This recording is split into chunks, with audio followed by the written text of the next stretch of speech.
ఓం గం గణపతయే నమః. ఓం సుముఖశ్చైకదంతశ్చ కపిలో గజకన్నికః లంబోదరశ్చ వికటో విఘ్నరాజో గణాధిపః ధూమకేతుర్గణాధ్యక్షో ఫాలచంద్రో గజాననః వక్రతుండః శూర్పకర్ణో హేరంబస్కందపూర్వజः షోడశైతాని నామాని యప్పఠేత్ శృణుయాదపి విద్యారంభే వివాహే చ ప్రవేశే నిర్గమే తదా సంగ్రామే సర్వకార్యేషు విఘ్నస్వస్తి న జాయతే. ఓం శ్రీ మహాగణాధిపతయే నమో నమః. హరి ఓం. హలాశపుష్పశంకాశం తారకాగ్రహమస్తకం రౌద్రం రౌద్రాత్మకం ఘోరం తం కేతుం ప్రణమామ్యహం. ఓం కం కేతవే నమః. ప్రేక్షకులందరికీ కూడా మరి ఇప్పుడు కాలమానంలో అంతరిక్షంలో మార్చి 30వ తేదీన ప్రారంభమైనటువంటి శని యొక్క రాశి మార్పు ద్వారా మే 14వ తారీఖున గురువు రాశి మారడం మిథున రాశిలోకి, ఆ తదుపరి మే 18వ తేదీన ఈ గ్రహాలన్నిటినీ కూడా తన యొక్క వశీకరణంలో ఉంచుకునేటటువంటి, తన యొక్క ఛాయలో ఉంచుకునేటటువంటి ఛాయాగ్రహాలు రెండు ఉన్నాయి మనకి. ఇవి గేమ్ ప్లేయర్స్. మొత్తం అంతరిక్షాన్ని అట్లాగే సూర్యుణ్ణి చంద్రుణ్ణి కూడా తమ యొక్క ఛాయలో కొన్ని క్షణాల పాటు ఉంచేసి మన యొక్క భూ వాతావరణంలో అంతరిక్షంలో ఎన్నో ఆటలు ఆడేటటువంటి గేమ్ ప్లేయర్స్గా ఈ రాహుకేతువుల్ని అభివర్ణిస్తూ ఉంటారు. కాబట్టి అట్లాగే మే 18వ తేదీన రాహుగ్రహము కుంభరాశిలోకి తన యొక్క ప్రవేశాన్ని పూర్వాభాద్ర నక్షత్రంలో ప్రవేశించి స్టార్ జరుపుతుండగా, మరి ఆయనకు ఎదురుకుండా 180 డిగ్రీల దూరంలో ఈ యొక్క కేతువు అనేటటువంటి ఒక గ్రహము, మృత్యుగ్రహము, మరి సింహరాశిలోకి సూర్యుడి యొక్క నక్షత్రమైనటువంటి ఉత్తర ఫల్గుని నక్షత్రంలో చార జరుగుతోంది. అంటే రాశి మార్పు జరుగుతోంది. కన్యా రాశిలోంచి సింహరాశిలోకి మార్పు జరుగుతోంది. దీనివలన అసలు కేతువు ఎవరు? కేతువు ఒక మృత్యుదేవత. అంటే బ్రహ్మగారు ఒకానొక సమయంలో తను ఒక మృత్యువు అనేటటువంటి ఒక ఆవిడికి సృష్టి చేశాడు. అయితే ఎందుకని చేశాడు ఆ మృత్యువు అనేటటువంటి ఆవిడంటే, మరి భూమి మీద ఎంతోమంది కర్మానుసారం పుడుతూ ఉంటారు. ఎన్నో జీవులు, అది మానవుడు కావచ్చు, జీవులు కావచ్చు. మరి పుడుతున్నప్పుడు ఈ జీవులు మళ్ళీ చనిపోతేనే కదా మళ్ళీ సృష్టి అనేది వీణవుతూ ఉంటుంది. ఉన్నవాళ్ళు అలాగే ఉంటే కష్టం కదా.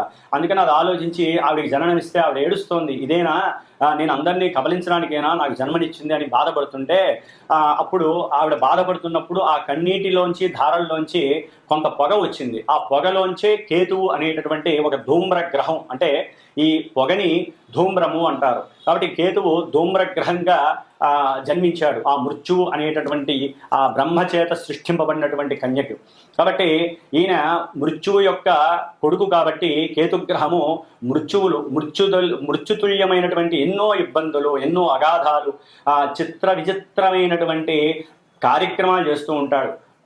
మనసంతా కూడా, అంటే ఈ యొక్క అశ్విని నక్షత్రం, అట్లాగే మఖా నక్షత్రం, ముఖ్యంగా మూలా నక్షత్రం, ఈ 3 నక్షత్రాలకి ఆయన అధిష్టాన గ్రహం కేతు.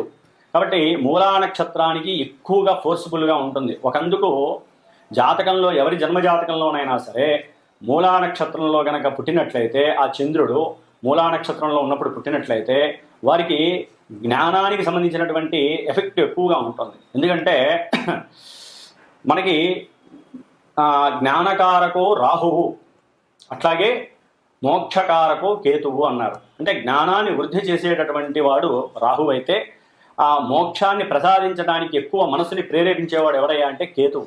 అందుకనే మనకి వాస్తు ధర్మంలో కూడా ఈశాన్యంలో కేతువుకి గురుడితో పాటు కేతువుకి కూడా స్థానాన్ని ఇచ్చారు. అంటే కొంత భాగాన్ని పెంచమని చెబుతారు. 1 అంగుళమో 2 అంగుళాలో 10 అంగుళాలు, ఎక్కువ కాదు.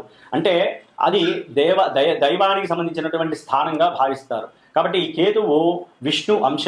ఎందుకంటే మనకు ఉన్నటువంటి దశావతారాలు ఉన్నాయి. ఈ దశావతారాల్లో కేతువు ఆ మీనావతార అంశ, అంటే సాక్షాత్తు విష్ణుమూర్తి యొక్క అంశతో ఆవిర్భవించిన వాడని అర్థము. కాబట్టి మనకి జాతక చక్రంలో ముహూర్త భాగంలో కానీ నిత్యము కానీ మనకి ప్రతిరోజు రాహుకాలము అని ఉంటుంది. అంటే రాహుకాలము ప్రాంతీయ భావాలను బట్టి మనకి ఉంటూ ఉంటుంది. తమిళనాడులో ఎక్కువగా ఉపయోగిస్తూ ఉంటారు.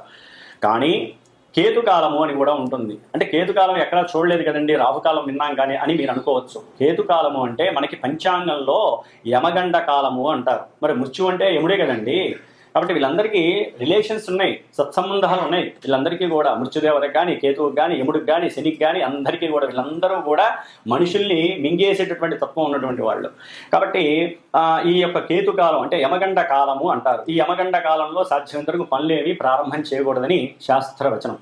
మరి ఈ కేతువు ఏ విధంగా ఉద్భవించాడు? మనం ఆల్రెడీ మనకి అందరికీ కూడా పురాణ గాథ తెలుసు. క్షీరసాగర మథనము, దాంట్లో రాక్షసుణ్ణి స్వామివారు విష్ణు చక్రంతో సుదర్శన చక్రంతో అతని యొక్క శరీరాన్ని 2 ముక్కలు చేస్తే శిరస్సేమో మనకి రాహుకి వెళ్ళిపోయింది.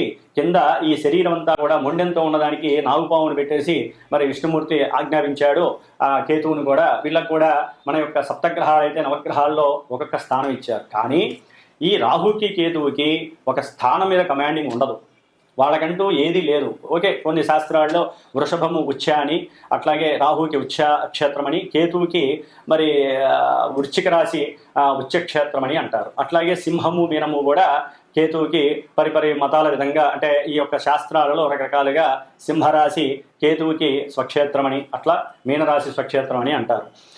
మరి ఈ యొక్క రాహుకేతువులు ఈ యొక్క భూమండలంలో ఎన్నో ఉన్నటువంటి మన ప్రకృతి అంతా కూడా వాళ్ళు ఆవరించవేసి సూర్యాస్తమయాన్ని సూర్యోదయాన్ని కమాండ్ చేస్తూ, అంటే కాలాల రూపంగా యమగండ కాలమని, మృత్యుకాలమని, వీళ్ళ మాంది గ్రహాలు, అట్లాగే గుళిక కాలాలు, ఇవన్నీ కూడా చాలా రకాలుగా ఉంటాయి. అయితే ఈ కేతువు అనేటటువంటి వాడు ఎక్కడైతే ఏ రాశిలో ఉంటాడో ఆ రాశి ప్రభావాన్ని ఇస్తాడు రాహుమాలే. అట్లాగే ఏ నక్షత్రంలో ఉంటే ఆ నక్షత్రాధిపతి యొక్క రాశి ప్రభావాన్ని ఇస్తాడు. ఏ గ్రహాన్ని అయితే ఉంటే ఆ గ్రహాన్ని కూడా ఇస్తారు. కానీ ఈయన జ్ఞానాన్ని ఎక్కువగా, అంటే మోక్షాన్ని, జ్ఞానం ఉంటేనే కదండి మోక్షం వచ్చేది, లేకపోతే మోక్షం డైరెక్ట్గా ఎవరికి రాదు, అంత ఈజీ కాదు. ఆ జ్ఞానాన్ని ఇవ్వడానికే రాహువు. కానీ కేతువు కూడా రాహువుకి కమాండ్లోనే ఉంటాడు. కానీ ఈ కేతువు ఏమి అంత మంచివాడు కాదండి, మోక్షాన్ని ఇస్తాడు అంతవరకే. కానీ ఆయన పాపగ్రహాలతో కలిస్తే పాపాన్ని ఇంకా రెట్టింపు చేసి మింగేసేటటువంటి తత్వం ఉన్నటువంటి వాడి కేతువు. కాబట్టి ఈ కేతువు యొక్క పరిజ్ఞాన రీత్యా చూస్తే ఎటువంటి కార్యమైన ఆటంకాలు, వ్యాపారస్తులు పూర్తిగా కింద వాళ్ళు పడిపోవడానికి, వ్యాపారంలో పూర్తిగా నాశనం అయిపోవడానికి కూడా ఈ కేతువు కారణం అవుతాడు ఒక్కోసారి. అంటే సరైనటువంటి సాధన లేకపోవటం వల్ల కానీ, వ్యాపారస్తుల్లో కానీ బద్ధకం పెరిగిపోవటం, అందరినీ నమ్మటము, లేకపోతే అవసరం లేని సమయాల్లో పెట్టుబడి పెట్టడము, ఇవన్నీ కేతువు ప్రోత్సహిస్తూ ఉంటాడు. ఆల్రెడీ మొన్నటిదాకా అంటే మే 18 వరకు కూడా ఈ కేతు అనేటటువంటి గ్రహము కన్యారాశిలో ఉండటం ద్వారా మానవుల్లో చాలామందికి ఈ కేతు మహర్దశ కానీ వారి జాతకరీత్యా కేతు మహర్దశ కానీ అంతర్దశ కానీ ఇలా జరుగుతున్నప్పుడు, లేకపోతే అశ్విని మఖ మూల నక్షత్రాల్లో జాతకులకు కానివ్వండి, లేకపోతే కొన్ని రాసుల వారికి ఈయన ఉన్నటువంటి స్థానాలు గనక మృత్యు స్థానాలు లేకపోతే దుస్థానాలు అయినట్లయితే ఈయన ఈ యొక్క కన్యారాశికి సంబంధించిన కొన్ని అనారోగ్య స్థితులు కలుగజేసే ఉంటాయి. నర్వస్ మీద బాగా ప్రయోగం జరుగుతుంది. అట్లాగే లోపల జీర్ణకోశానికి సంబంధించిన, పేగులకి సంబంధించిన ఇంటెస్టివ్ డైజెషన్ సిస్టమ్ అంటే అజీర్ణ వ్యాధులు ప్రబలటానికి, ముఖ్యంగా వ్యాపారస్తులకి నష్టాలను కలుగజేయడానికి, వ్యాపార వృద్ధి జరుగుతుంది అనుకుంటే అది కాస్త క్షీణించడానికి ఈ కేతువు చాలా వరకు దోహదపడ్డాడు ఇప్పటివరకు కూడా. అంటే వినాశకారిగా కొన్నిటి ఉన్నాడు. కొంతమందికి లాభాన్ని కూడా ఇచ్చాడు అనుకోండి, అది వారి యొక్క జాతకరీత్యా ఉన్నటువంటి పరిస్థితులను ఇచ్చారు. కాబట్టి పర్సనల్ జాతకంలో ఈ యొక్క రాహుకేతువులు ఆడే ఆట సామాన్యమైన ఆట కాదు. వీళ్ళు ప్లే బాయర్స్ అని కూడా అనొచ్చు. అంటే మొత్తం ప్లే చేసేస్తారు. వీళ్ళతో ఎవరు కలిసి ఉంటే వాళ్ళ యొక్క ఫలితాలు ఇచ్చేస్తారు. వీళ్ళకంటూ స్వతహాగా నేను ఇదే ధర్మాన్ని అనుసరించాలి అని ఉండదండి. వారు ఏ రాశిలో ఉంటే, ఏ గ్రహం వీళ్ళని చూస్తే, వీళ్ళు ఏ నక్షత్రంలో ఉంటే అట్లా. ఇప్పుడు మరి ఉత్తరా ఫల్గుని అంటే సూర్యుడి యొక్క నక్షత్రంలో మనకి జోడియాక్లో మేషం నుంచి 5వ స్థానం అయినటువంటి సూర్యుడి యొక్క రాశి ఏంటి? సింహరాశి. ఆ సింహరాశిలో కేతు వస్తున్నాడు అంటే అతనికి స్వక్షేత్రం. సాధ్యమైనంతవరకు అతను చెడు చెయ్యడు. కానీ కొన్ని రాశుల వారికి మాత్రం స్థానాల రీత్యా చెడు స్థానాలు అయితే ఘోరాతి ఘోరమైనటువంటి పరిస్థితుల్ని కేతువు కలుగు చేస్తాడు. మృత్యుతుల్యమైనటువంటి కారకత్వాన్ని ఇస్తాడు ఈయన. అందుకని ముఖ్యంగా హృద్రోగము, జఠర రోగము, జీర్ణాశయ లోపాలు, అట్లాగే లివర్కి సంబంధించిన ప్రాబ్లమ్స్, లేకపోతే శిరస్సుకి సంబంధించినవి, క్యాన్సర్స్, ఇంకా ఒక రకంగా చెప్పాలంటే అధికారులు వారు అనుకున్నటువంటి అనుకూలమైనటువంటి అధికారత్వాలు లేకపోవడం, లేకపోతే రాజకీయ నాయకుల్లో వారి వంశపారంపర్యంగా ఎంతోమందికి అనుకూలతలు కలగజేయటం సాధ్యమైనంత వరకు. ఎందుకంటే కుజవత్ కేతువు శనివత్ రాహువు అన్నారు. అంటే కుజవత్ కేతువు అంటే కుజుడిచ్చే ఫలితాలన్నీ కేతు ఇస్తాడు. కుజుడు ఏ విధమైనటువంటి దుర్మార్గపు పనులు చర్యలు ఇస్తాడో, ఎందుకంటే యుద్ధాలు కావచ్చు, శస్త్రచికిత్సలు కావచ్చు, ముఖ్యంగా కేతుగ్రహ ప్రభావం ఉన్నటువంటి వాళ్ళకి శస్త్రచికిత్సలు ఎక్కువగా జరిగే అవకాశాలు ఉంటాయి. అది ఏ భాగం అనేటటువంటిది శరీర జాతకం నుంచి తెలుస్తూ ఉంటుంది. కాబట్టి మరి కుజుడిచ్చేటటువంటి భయాందోళన కానీ, ప్రమాదాలు కానీ, మృత్యుతుల్యమైన ఏ విషయాలైనా సరే, ఈ యొక్క ముఖ్యంగా ల్యాండ్ లిటిగేషన్స్ కానివ్వండి, లేకపోతే అన్నదమ్ముల మధ్య గొడవలు కానివ్వండి, పోట్లాటలు, ఒక చోట సరైనటువంటి స్థిమితం లేకపోవటం, మానసిక విచిత్రమైనటువంటి కళాఖండాలు ఉంటాయి వీళ్ళల్లో. అట్లాగే జూలై 20 తర్వాత ఈయన మళ్ళీ పూర్వ ఫల్గుని నక్షత్రంలోకి వస్తున్నాడు, శుక్ర నక్షత్రం. ఇప్పుడు సూర్యుడిచ్చే ఫలితాలు ఇస్తే అప్పుడు శుక్రుడిచ్చే ఫలితాలు. చిత్రకళారంగంలో వాళ్ళకి కొంతమందికి అనుకూలతలు ఉంటాయి, కొంతమందికి దిగజారితనాలు ఉంటాయి. చాలా చాలా గోల్మాల్ సిస్టమ్స్ అనేవి కేతు ఇస్తాడు. చిత్రకళా పరిశ్రమ, లలిత కళలు ఉంటాయి మనకి. ఆ లలిత కళల్లో ఏదైతే ఉన్నాయో వాటన్నిటి మీద కేతు యొక్క ప్రభావం ఉంటుంది. సెన్సెక్స్, ముఖ్యంగా షేర్స్ అండ్ సెన్సెక్స్ దేశకాలమాన పరిస్థితుల్లో ఇవి చాలా ఎక్కువగా ఈయన యొక్క కేతు యొక్క ప్రభావం ఉంటుంది. అట్లాగే భార్యాభర్తల మధ్య అన్యోన్యతకు కూడా కేతు యొక్క ప్రభావం ఉంటుంది. ముఖ్యంగా కేతువుకి సంతానానికి సంబంధం ఉంది. ఎందుకంటే కాలసర్ప దోషంలో కేతు యొక్క పాత్ర అచంచలమైనటువంటిది, అనిర్వచనమైనటువంటిది. కాబట్టి సంతానం లేనటువంటి వాళ్ళు ఎంతోమంది గణపతిని ఆరాధించుకోవాలి, సుబ్రహ్మణ్యేశ్వర స్వామిని ఆరాధించుకోవాలి. అన్నిటికన్నా ముఖ్యంగా కేతుగ్రహ ప్రభావం ఉన్నవాళ్ళు కేతు యొక్క జపాలని, దానాలని, ముఖ్యంగా హోమాలని చేయించుకోవాలి. గణపతికి సంబంధించిన గకార అష్టోత్తరం కావచ్చు, గరికతో కావచ్చు, దర్భతో కావచ్చు హోమాలు చేయించాలి. సంతానపరంగా కానీ, విద్యాపరంగా కానీ, బుద్ధి పెరగినటువంటి వాళ్ళు కానివ్వండి, నర్వస్ సిస్టమ్ ఆపరేట్ కానటువంటి వాళ్ళు కానివ్వండి, పక్షవాతం వచ్చిన వాళ్ళు కానివ్వండి, ఒకటి కాదండి, విచిత్రంగా ఉంటాయి కేతు ఇచ్చేటటువంటి పరిస్థితులు.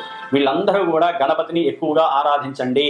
కేతుగ్రహ ప్రభావం వలన, దానివలన బుద్ధి వికాసము, కూర్చుంటే పూజ చేయాలనేటువంటి తాపత్రయం పెరుగుతుంది. మోక్ష మార్గానికి మీకు మీరే ఆ దైవాన్ని ఎక్కువగా నమ్ముకోవాలి. కాబట్టి కేతువు సింహరాశిలో ఉండటం చాలా చాలా విశేషప్రదం, కొన్ని రాశుల వారికి తప్ప.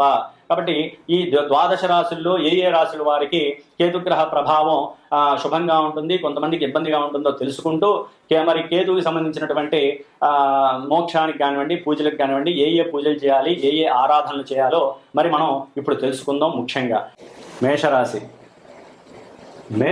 వారికి మే 18వ తేదీన 5వ రాశి అయినటువంటి సింహరాశిలోకి, అంటే తన యొక్క స్వక్షేత్రము అట్లాగే మిత్రరాశి అయినటువంటి సింహరాశిలోకి ఈ కేతువు ఉత్తర ఫల్గుని నక్షత్రం 1వ పాదంలోకి అడుగు పెడుతున్నాడు. మరి ఈ అడుగు పెట్టడం వలన కేతువు 5వ స్థానంలో, అంటే మేషరాశి వారికి 5వ స్థానం ఏం తెలియజేస్తుంది?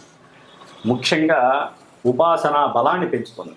అంటే కేతువుకి అధిష్టాన దేవత గణపతి, ప్లస్ అది ఒక సర్పగ్రహం. మరి సర్పగ్రహం కదండి, కేతువుకి ఏ దేవతను ఆరాధించాలంటే అధిష్టాన దేవత గణపతి అయితే, కేతుగ్రహం ముఖ్యంగా అశ్విని నక్షత్రం వాళ్ళకి, మఖా నక్షత్రం, మూలా నక్షత్రం వాళ్ళకి ఎక్కువ ప్రభావితం చూపిస్తూ ఉంటుంది. మరి అది మంచి స్థానంలోకి వస్తోంది. ఇప్పటి వరకు కొంచెం ఎన్నో సమస్యలతో ఎదుర్కొన్న వాళ్ళు, మేషరాశి వాళ్ళు ఎన్నో ఇబ్బందులు పడ్డారు. ఇప్పుడు ముఖ్యంగా ఏ అనారోగ్యంతో వాళ్ళకి ఏదో తెలియదు, విచిత్రమైనటువంటి రోగాలు ఉన్నాయని వాళ్ళు భావించేవాళ్ళు ఇప్పటిదాకా. డాక్టర్లు కూడా ఒక్కోసారి చెప్పలేని వైద్యం, ఇది చెప్పలేని వైద్యం అంటే తెలియదు అంటారు. అది ఏ రకమైన రోగమైనా కానివ్వండి, కానీ ఆ రోగాలన్నీ మటుమాయం అయిపోతున్నాయి మేషరాశి వాళ్ళకి. అట్లాగే లీగల్ ఇష్యూస్ ఏదైతే ఉంటాయో, అంటే మేనమావలతోనో, బంధువులతోనో, ఒక్కోసారి అగంతకంగా పరిచయమైన వాళ్ళతోనో పోట్లాటలు ఇప్పటివరకు ఏవో జరిగిపోయినాయి అన్నీ.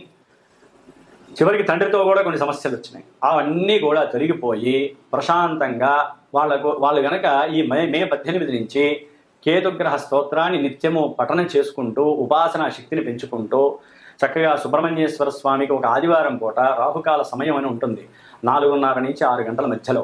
ఆ సమయంలో కానీ, లేదా యమగంట కాలం అని ఉంటుంది, ఆదివారంలో యమగంట కాలం, అది తెలుసుకోండి పంతులు గారిని అడిగి.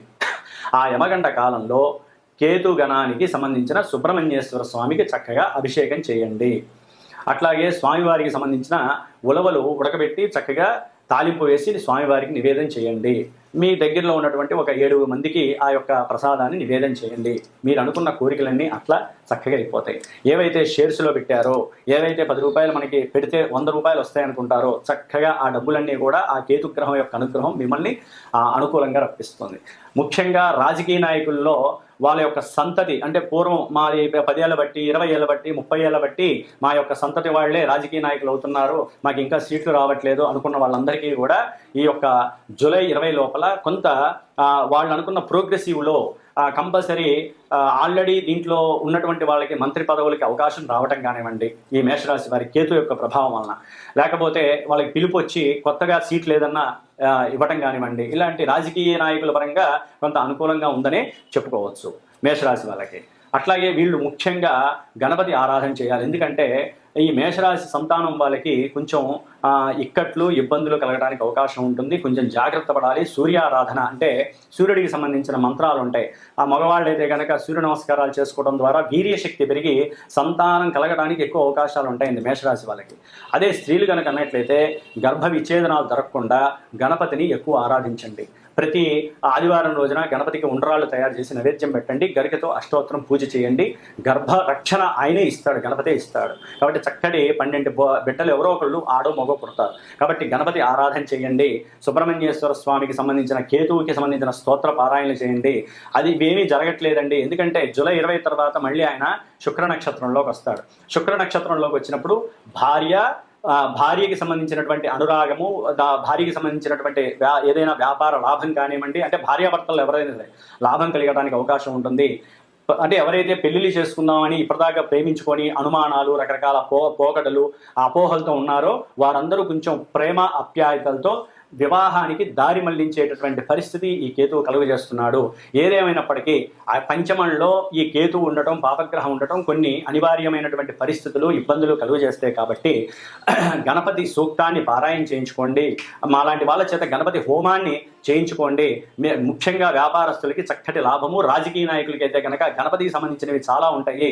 అవి చేసుకున్నట్లయితే కనుక, ఇన్ని రోజులను చేసుకున్నట్లయితే మీకు ఆ శక్తి ఆయన ఇస్తాడు. సమస్త లాభాన్ని ఆయన మీకు అందజేస్తాడు. కాబట్టి ఓం గం గణపతయే నమః అనే మంత్రాన్ని మేషరాశి వారికి అని జపిస్తే సత్సంతాన వృద్ధి కలుగుతుంది. ప్రేమ వ్యవహారాల యందు జయము కలుగుతుంది. వివాహాలకి సంబంధించినటువంటి మాటాముచ్చట్లు సక్సెస్ అవుతాయి. అఖండమైనటువంటి సెన్సెక్స్ షేర్స్ వ్యాపారాలు వృద్ధి చెందుతాయి. అట్లాగే తండ్రి యొక్క ఆరోగ్యంలో కూడా ఇప్పటివరకు ఇబ్బందులు పడుతుంటే అనారోగ్యాలు జరిగిపోయి చక్కటి ఆరోగ్య సిద్ధి తండ్రికి ఏర్పడుతుంది. వీళ్ళ యొక్క ఉపాసన బలం చేత వీరు ఎంతో ముందుకు వెళతారు. జ్ఞానం అనేది పెరుగుతుంది. జ్ఞాన దీక్షని చేపడతారు. అఖండమైనటువంటి ఉపాసనా శక్తి వలన వీరికి దైవానుగ్రహము, గణపతి సాక్షాత్కరింపజేస్తాడు అని ఉద్దేశము. ఓం గం గణపతయే నమో నమః.